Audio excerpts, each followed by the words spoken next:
Hey, what's cracking, everybody? Welcome back to Computer Games Hardware.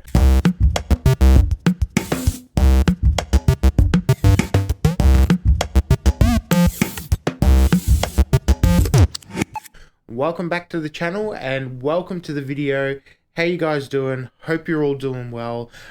Today I wanted to talk to you guys about some computer game hardware news. I'm a little bit under the weather. Excuse my nasally sounding voice. I sound worse than usual, but I'm here to bring you the computer games hardware news, so let's get stuck into it. First up, we've got Jim Keller, who was the creator of the original Zen architecture, making comments that Zen 5 is going to be a monster.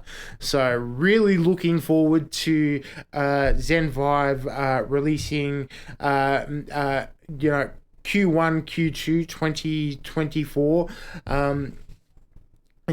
They reckon that it's going to be a huge performance leap. I've been hanging out for Zen 5, so looking forward to checking out the performance. Video slides of a presentation Jim Keller had released had been screenshotted, and there were some performance metrics in one of these slides. What's really looking impressive about Zen 5 is that there's looking like there's going to be a base frequency boost and either a TDP reduction, or it's going to be comparable to the current architecture, so Zen 4, which is really good news. So hopefully that comes down a little bit, because the high temperatures have been a little bit of concern for some Ryzen users. Some people don't want to fork out more on cooling components to adjust for the pretty high TDP that Zen 4 has. Thermals go straight up to 95 degrees by design, so you're pushing it to the edge, so you've got more power, so it's running like at top speed all the time, and it's designed to do that. But that might mean that someone who's holding off, who's got an older cooler, or a basic cooler, that they might not get the performance that they need, and they might not want to invest all that much. So hopefully, even at the higher end, we'll get some of that TDP into control. At least if it's comparable, it'll still be doing it, but you'll be getting much higher base clock frequencies, which means that hopefully we can boost higher. So that's really good news. This all came about when Jim Keller did a presentation that was put online and then subsequently taken off, but PC World were able to get a screenshot of some of the benchmarks that they've done.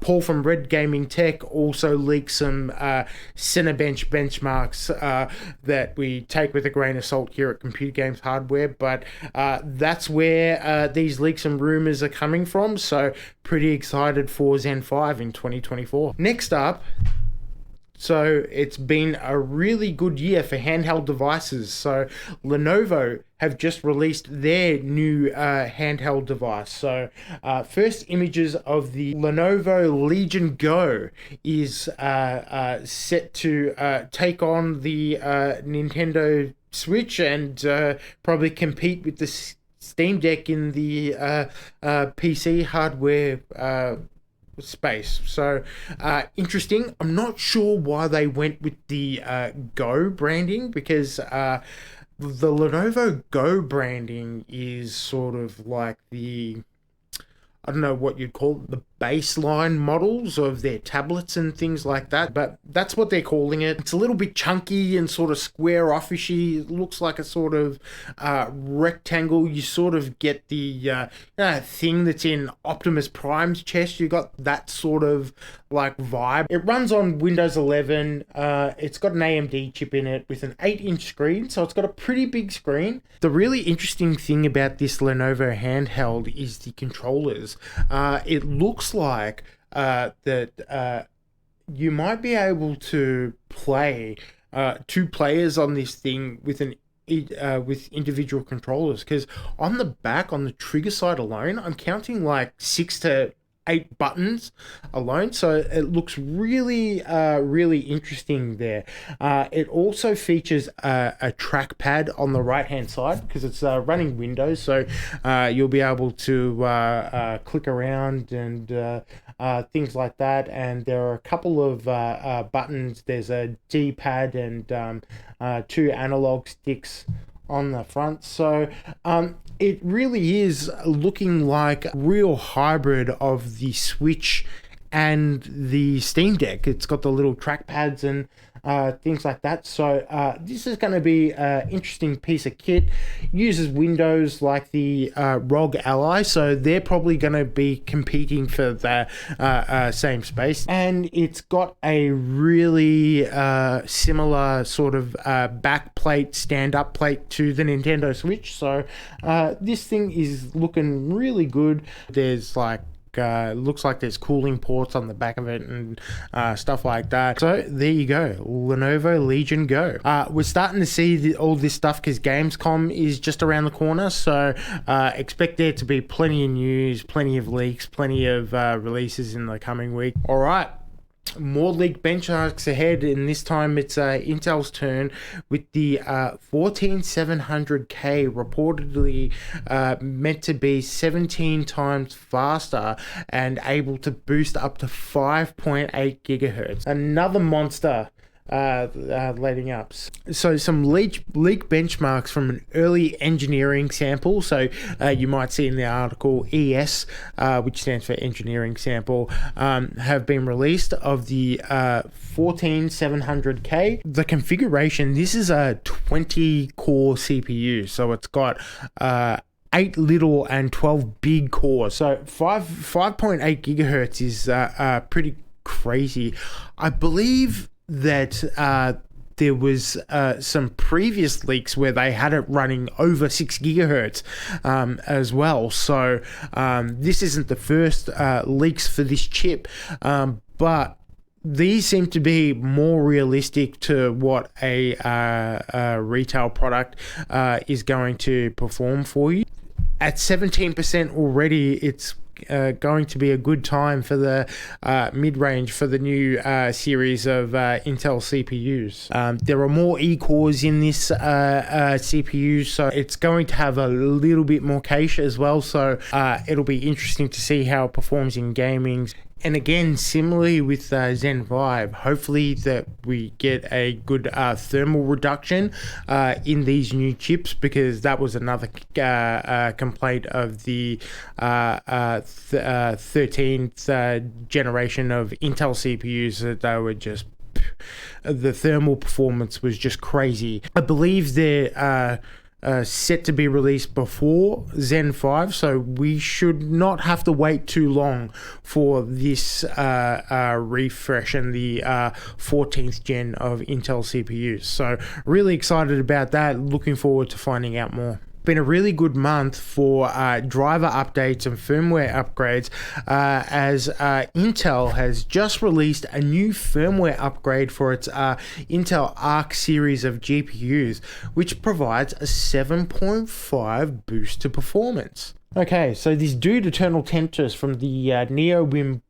forums saw that the clock speeds, looking at GPU, he saw that the clock speed for his Intel Arc A380's graphics card went from 2000 megahertz to 2150 megahertz, which is a 7.5 increase in clock speed, and as a result saw improvement to the pixel and texture fill rates. So that's pretty good news for Intel users. Intel have been working tirelessly to bring the performance enhancements that they need. So I think first it was DirectX 9 applications were not running very well on Intel Arc, so they really put a lot of work into DirectX 12 at the launch of the Intel Arc GPUs. So, but they've been working on it. They've been working on getting that performance up in DirectX 9 applications and also DirectX 11. So they've been working on them, and a firmware upgrade that boosts performance by almost 8% is a win for me. Good on Intel for providing a bit of variety into the market. Okay.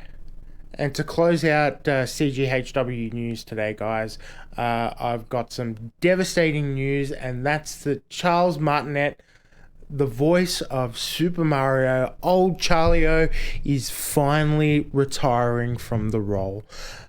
So I'm actually devastated about this. So Charlieo has been Super Mario Brothers since I was a child, since 1991.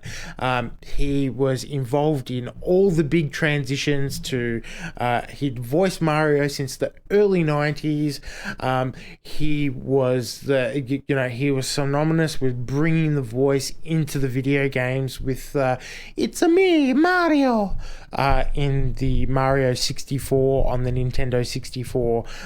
He's been a fantastic ambassador for Super Mario and for Nintendo, and the good news is that he's not retiring from Nintendo just as the voice. So he's staying on to be a Mario ambassador.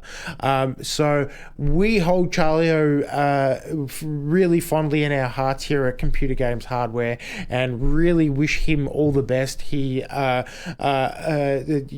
lines like "Let's go, ho ho ho ho ho, it's a me, Mario," are just synonymous with Nintendo and Super Mario Brothers, and I think Nintendo has a great debt of gratitude to old Charlieo and the work that he's done for Nintendo. So it hasn't been announced yet who the new voice is going to be, and I know what you're all thinking. Does that mean Chris Pratt is going to voice Mario in the new Super Mario video games? I don't think that's going to happen, but what I do think that they will do is quote-unquote synergy, where they'll want someone to mimic the voice of Chris Pratt playing Mario, so the films, TV shows and things like that all sound similar. So that's yet to be announced now, but Charlieo signed off to the announcement that Nintendo released, saying that you are all a number one in my heart. So good on Charlieo for sticking around for so long and just warming all our hearts with his performance of Super Mario. He's will go down in history as a legend, and let's hope and let's put the call out to Nintendo to put Charlieo in as a character in the Nintendo games, because he is an icon in and of himself, and he will be sorely missed by myself and the rest of the team at Computer Games Hardware. So thanks, Charlieo, for everything that you've done. All right, folks, that's going to do it for this one. Thanks very much for watching. Big hello to all our new subscribers here at Computer Games Hardware. We're trying to hit 100 by the end of the year, and hopefully more between that. I'm hoping to build a nice little cool community here. So please like, share, and subscribe. And I'll keep making them if you keep watching them, and I'll see you all guys in the next one. Thanks for watching. Catch you later.